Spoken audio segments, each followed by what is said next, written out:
I went from drawing this to drawing these under 12 months. How did I do it? Let's get into it. I went from these type of doodles. Look at this. This was, I guess, third or the fourth month. Look at this horror. This probably was my first attempt at making a portrait. Look at this terrible thing. But then I slowly evolved and started to make things like this, or this, or this. But still, they were cartoons. I wanted to get better. So I tried some paintbrushing. And I ended up with this. Actually, it was so bad that I had to paint all over it and never did anything with it afterwards. But then after a few attempts, I reached at this. And after a few attempts, I reached at this. Looks pretty good, huh? And now I can make things like this. She looks smoking hot, right? He looks funny too. And then I have many other things, such as this, this, this, this, this, this one, and then this one, this one, this one, and many more. I have so many of them, I've lost count. So here are my 5 beginner tips for people who want to take up art as a hobby. Tip number 1. I would have never walked up to a store and bought paint when I actually wanted to paint. The only reason I ended up painting the first day was sometime during COVID. And then I just had some paint lying around and some brushes that I never opened from the dollar store. I thought I had the whole day to myself and I gave it a try. I just opened the paint and I had a canvas as well, small one, and I just gave it a shot. It ended up with, I just showed you, where is it? This. It ended up with this. I wish I could show you what was behind this. It was a road and some trees on the side. It was terrible. I painted over it. But that got me thinking that I can hold a brush, and it was a decent painting, 2 out of 10. And if I can make a 2 out of 10 on my day first, what else can I do?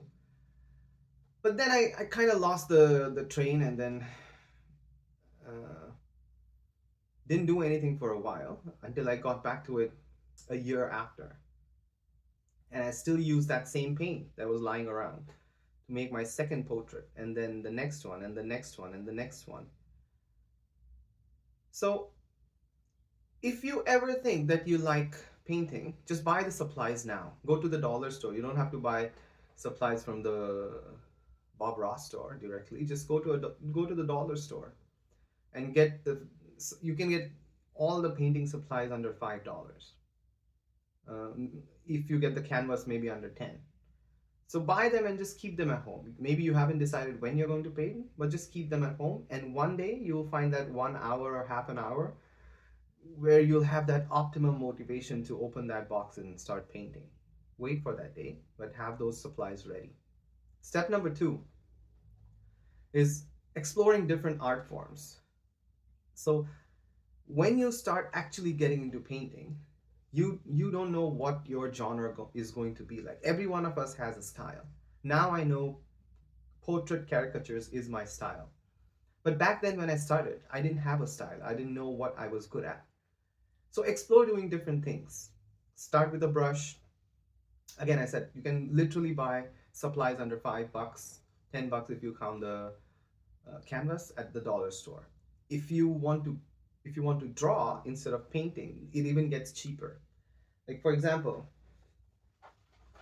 this box of crayons is what I painted most of my paintings with. And then I have another box as well, which is this one from Mungyo, which I rarely use, but I still use this one a lot. And then I then bought this one to just up the game. But these ones are really, really good as well. And I think you can buy this for like $10 or $15. I use regular pencils, regular erasers, and then I bought this sketchbook from the dollar store as well. This was $2.50 here in Canada, but maybe in the US it's even cheaper. And I still have pages left in this book. Still have some pages left in this book. So all of these, this one is drawn in this book. I didn't buy fancy paper. I didn't buy craft paper. I got 25 sheets for $2.50. That's 10 cents a sheet. So this is a 10 cents. This art is drawn on a 10-cent paper with a $10 oil pastel, which I can still use for 100 other paintings. And basic pencils, erasers, and this frame is also from the dollar store. It costs like $3 to $4. So this definitely does not look like a $5 to $10 art, right? This now is kind of elevated its value and its intrinsic value to myself much higher. But it started with just maybe $5 to $10. So get into it. You don't need a lot of money, okay? Explore your art, and you will eventually find your style where you'll reach a stage where you could draw things like this. Okay, this I drew probably within 2.5 hours, maybe. So yeah, within 12 months. So explore your style. That's point number 2. Point number 3 is learn through tutorials and online resources. Back in the day, maybe 20 years ago, you had to go to a teacher, to an art class to learn even the basics of art, which could have been very expensive and time consuming. But now you could watch an art video lying in bed while going to sleep at night from a professional artist who will give you his or her years of experience in just 5 minutes. So watch a lot of tutorials. My favorite person to watch while learning to draw caricatures was this artist called Black Bean EMS, I think, or something like that. Black Bean, he goes by. And he's an amazing artist, and he has so many good tutorial videos online that everything that I've learned to do in my portrait caricatures is from watching his videos online. So follow good artists, understand what is good art, differentiate, and get into watching tutorials. Art is not a talent, it's a skill. Yes, it is a talent, maybe 10%. The idea of art is a talent. Um, Thinking of something innovative to draw is a talent. But then how to bring it on paper is a skill. So as long as you even have the skill, which is 90% of the part, getting that idea is not that hard later as you develop your skill. So start working on the skill and the talent will eventually come. So start on. Step number 4 is setting achievable goals. Even if you are doing it as a hobby, you should set a small goal for yourself, such as making a painting every week, or making a new style of art every week, watching a video tutorial every night. So set yourself a target depending upon how much time you have and what type of art you want to get into. And review the work that you're doing, comparing with this new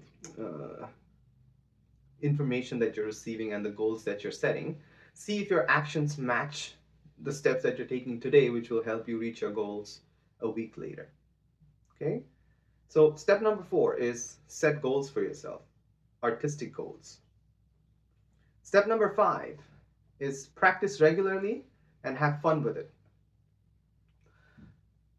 It could be hard. Practicing art regularly could be hard because it takes time. Okay, you have to put a lot of thought into it, a lot of effort, especially if you want to end up with a good product that ends up on your wall. You'll have to put some effort into it. So maybe doing it daily might be hard, but try to do it at regular intervals. Okay, try to do it on every weekend, multiple times. And then how to best have fun with it is try to monetize your art. Try to sell it on some online platforms like Etsy or eBay, or just make your journey, your transformation journey from a very beginner amateur artist to whatever you're becoming into. Document that journey, give it a voice, edit some nice videos and put them on YouTube. You never know where that opportunity will take you. Maybe someone will commission you to do an art. Maybe you get a job working at an art company or something. You never know. So document your journey, even if it doesn't reach anywhere. Let's say even if it's a failure, worst case Ontario, or worst case scenario, if it's a failure, you still have your journey to document and put forward and enjoy with it. It'll be kind of an album that you went for a trek which you did not end up completing. Let's say you went to Mount Everest but the weather was bad, or you just decided not to go for some reason, but you still have those videos and those pictures to celebrate your journey, to learn something from it. So do that, monetize it, put it out there so you can get feedback from people. Go to exhibits and see if they're able to give you some direction or include you in their exhibit. Practice regularly and have fun with it by monetizing it. So those were my 5 steps on how you can become a hobby artist under $50. If you have any questions, comments, you need any help, post your comments down below. Check out my book in the description. It has nothing to do with art, but check it out anyways. I'll see you in the next one. Bye-bye.